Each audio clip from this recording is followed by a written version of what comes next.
consideration of personal protective equipment begins long before you approach the job task. It begins with the hazard assessment. Once the hazards and risks have been determined, your supervisor will implement the necessary hazard controls to eliminate or reduce the risk of injury to the workers involved in the job task. However, even the strictest controls will not necessarily eliminate all the risks associated with most job tasks, and this is where the need for personal protective equipment, or PPE, must be evaluated. PPE, both basic and specialized, is always considered to be the last line of defense between a hazard or hazards and the worker. All other attempts at controlling the hazard should be addressed first.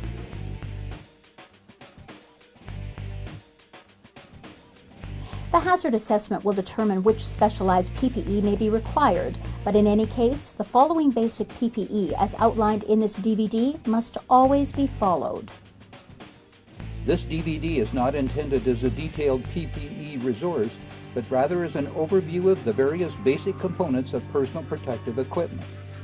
Always ask your supervisor if you are unsure of the PPE requirements. From the head down, the minimum PPE consists of a hard hat, eye and possibly face protection, hearing protection, gloves or hand protection, foot protection, with the addition of fall protection, respiratory protection, and high visibility clothing, some of which may require specialized training. However, even the strictest controls will not necessarily eliminate all the risks associated with most job tasks, and this is where the need for personal protective equipment, or PPE, must be evaluated.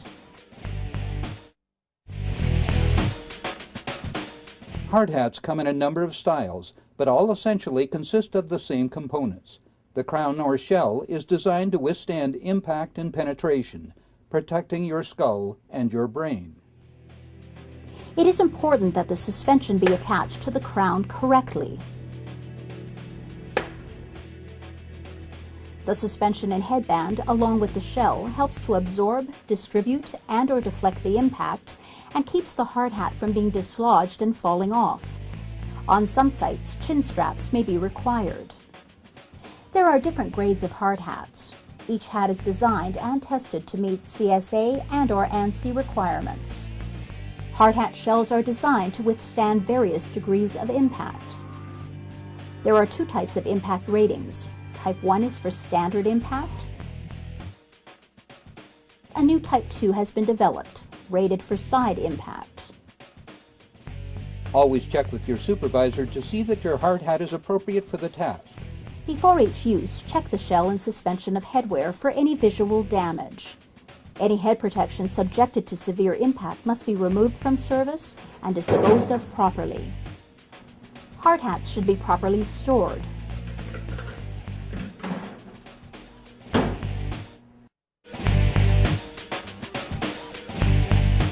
We often take for granted the precious organs that provide one of our most important senses, our eyes.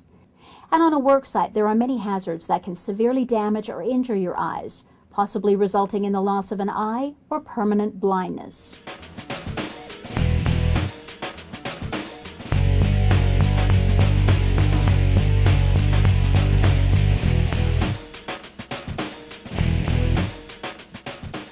A hazard assessment helps to identify the additional type of eye protection that may be required.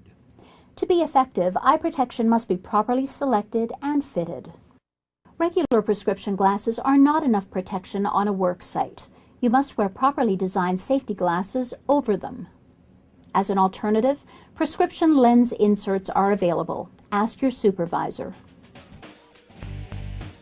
Safety eyewear must meet the CSA Z94.3 standard for impact resistance. All safety eyewear must be marked with the identification symbol. Safety eyewear must have side protection. The use of contact lenses is not recommended. Check with your supervisor. Choose appropriate lenses as needed for your job task. As a rule, dark lenses are not appropriate for inside work. Different types of goggles may be necessary depending on the hazards. When completing your hazard assessment, depending on the hazards involved, you may be required to wear a face shield in addition to your safety eyewear. Face shields provide extra protection from flying particles and sprays of hazardous liquids to the eyes, forehead, cheeks, nose, mouth, and chin, and where required, to the front of the neck. Ensure you attach and remove your face shield properly from your hard hat.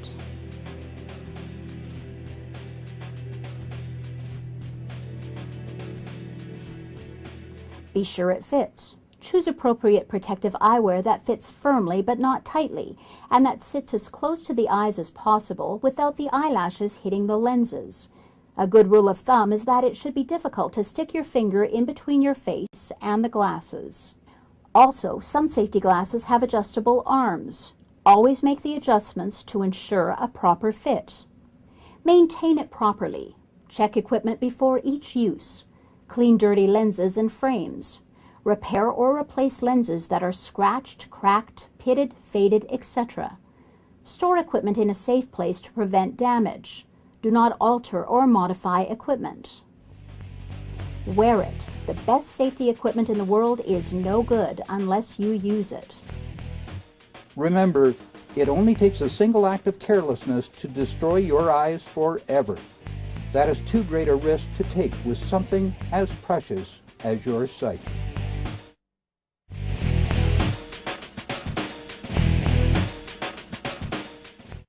Extended exposures to high noise levels, both occupational and recreational, presents a hazard to hearing and can even result in irreversible hearing damage. Use hearing protection devices when engineering or administrative controls are not practical or fail to reduce noise exposure to acceptable levels. Protection must be worn when noise levels exceed 85 decibels. The rule of thumb is if you have to yell or can't hear the person talking, it's over 85 decibels. There are several types of hearing protectors and many variations within each type. Pre-molded earplugs, formable earplugs, disposable earplugs, custom-molded earplugs, semi-insert earplugs. Selection of the appropriate hearing protection device results from a careful study of the workplace and/or hazard assessment, as well as noise exposure levels. The most commonly used hearing protection devices are earplugs and ear muffs. Where exposure levels exceed 105 decibels, double or dual protection, like earplugs in combination with earmuffs, must be used. Audio earplug devices do not constitute hearing protection. When wearing hearing protection, one may feel isolated. Use hand signals or other methods to communicate. Sounds may also be fainter and distorted and/or muffled. Speech, noise from a machine, warning sounds, and other sounds may appear altered. Alarms, warnings, or call signals in a noisy environment may not be as audible. Be aware of your surroundings. Stay proactive in choosing correct hearing protection. A hearing protection device must make a tight seal within the ear canal or against the side of the head. Earplugs or earmuffs that don't fit properly or become dislodged will lose some or all of their noise protection capability. Earplugs must fit snugly and should not cause prolonged discomfort, which could be caused by an improper fit. Remove and try replacing with another set. If it continues, notify your supervisor. All hearing protection should be inspected before each use. Discard and replace dirty or defective devices.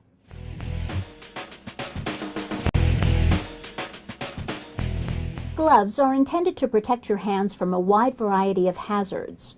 Gloves must be checked regularly and replaced if cuts or holes are detected. Some sites have adopted a 100% glove use policy. Gloves are task-specific. Check with your supervisor. Leather work gloves protect you from abrasions and temperature extremes. Cut-resistant gloves protect you from potential cutting hazards, as they are cut-resistant but not puncture-resistant. Natural rubber, neoprene, and nitrile rubber gloves offer protection from chemical hazards. Refer to the material safety data sheets. Keep in mind that most harmful chemical exposure comes through hand contact when pouring or handling the chemical. Voltage-rated gloves are used for high-voltage electrical work. The integrity of the gloves is tested through air pressure before each use. Check with your supervisor regarding voltage rating and inspection criteria. For some tasks, it may be necessary to remove any hand jewelry, such as rings and/or bracelets. Make certain you are wearing the proper hand protection for the job task. If unsure, ask your supervisor. There are many specialty gloves available, such as pinch protection gloves.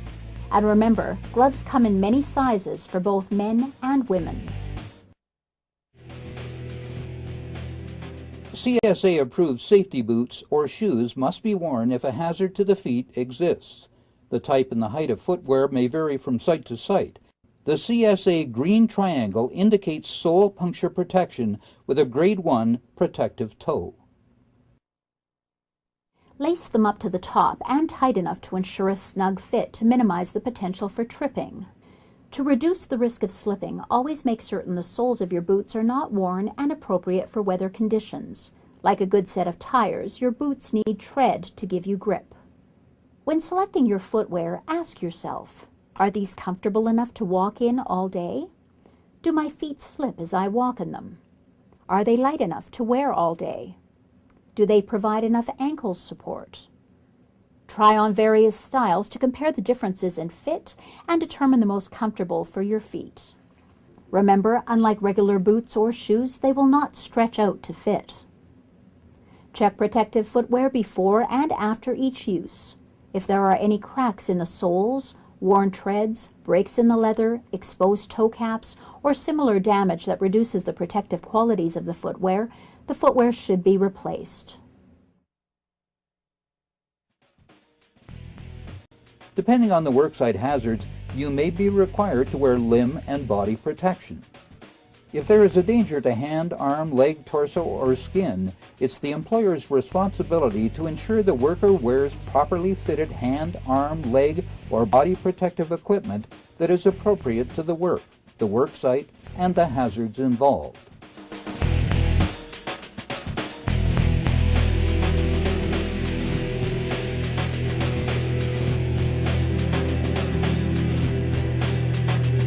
Workers must ensure that the clothing worn underneath flame-resistant outerwear and against their skin is made of fire-resistant fabrics or natural fibers that will not melt when exposed to heat. Check with your supervisor about the requirements for wearing hoodies on your site. It is also the employee's responsibility to use and wear proper body and limb protection. And further, if you are working with chainsaws or cutting devices out in the open, you will require cut-resistant leggings and torso protection. Protect your knees from injury as required. The proper selection, maintenance, and use of PPE is critical to your job site safety. Your hazard assessment will determine your PPE. Keep in mind that with all PPE, there is generally a level of discomfort and inconvenience that accompanies the equipment. However, the more you wear the protection, the more comfortable it will become. Give yourself time to adapt, and remember these points. Make certain your PPE fits properly. Poor fitting protection can create its own hazards. You must wear clothing that fits close to the body. No bracelets, rings, dangling neckwear, wristwatches, or similar articles. Head and facial hair must be short and confined to prevent getting snagged or caught in tools, equipment, or machinery. Always check and maintain your PPE so that it can function as intended. And last but not least, PPE will only protect you if you wear it. The hasty decision to just do this one little 2-minute job without the correct PPE may cause you to lose an eye, break a limb, severely cut yourself, or worse yet, cause your accidental death. Don't become complacent about PPE. It is the last line of defense between you and a hazard.